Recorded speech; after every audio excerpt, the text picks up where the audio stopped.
उसके बाद 8 नवंबर को उन्होंने कॉल किया मुझे हम्म। कि अपने पेरेंट्स को कहो कि 80,000 रुपए मेरे बैंक में ट्रांसफर करें वरना मैं उन्हें जेल भिजवा दूंगी।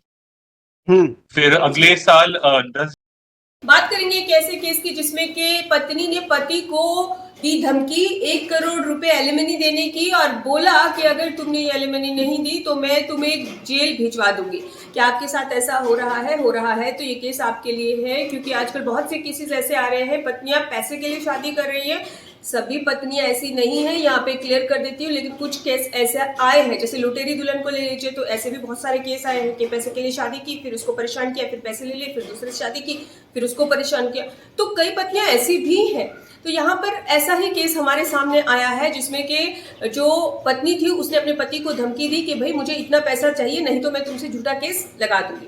इस केस में आपने देख ही लिया है। अब यहाँ पे एक बात क्लियर कर देते हैं, यहाँ पर क्लियर है कि पत्नी पढ़ी लिखी है, पत्नी जॉब करती है, उसके बावजूद तो वो उससे एलिमनी मांग रही है और धमकी भी दे रही है कि भाई नहीं तो मैं तुम्हें जेल भिजवा दूंगी। ऑलरेडी वो कुछ ऐसे मेल कर चुकी है जिससे कि आदमी की नौकरी भी जा चुकी है। अब यहाँ पर इस केस में क्लियर ये बातें जब सामने आ जाती है तो ये तो सभी को क्लियर हो जाता है कि आपस में ये पति पत्नी साथ नहीं रह सकते।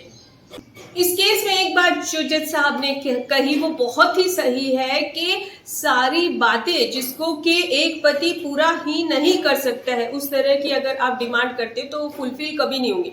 अगर पति 10,000 रुपए कमा रहा है और आप उसे एक महीने में 1 लाख की डिमांड कर रहे हैं तो वो आपकी डिमांड पूरी नहीं कर सकता है। सारी चीजों को देखते हुए एक चीज सामने आई इस केस में कि अगर मिल बैठ के अगर समझौते से अगर सही तरीके से केस सुलझ जाता है तो बहुत ही अच्छा होता है। अगर पता चल चुका है कि भाई इस केस में समझौते की कोई गुंजाइश नहीं है तो आप मिल बैठ के बात करके जो है सर्कमस्टांसेस को समझें और केस को खत्म करें और अपना अलग अलग नया जीवन शुरू करें।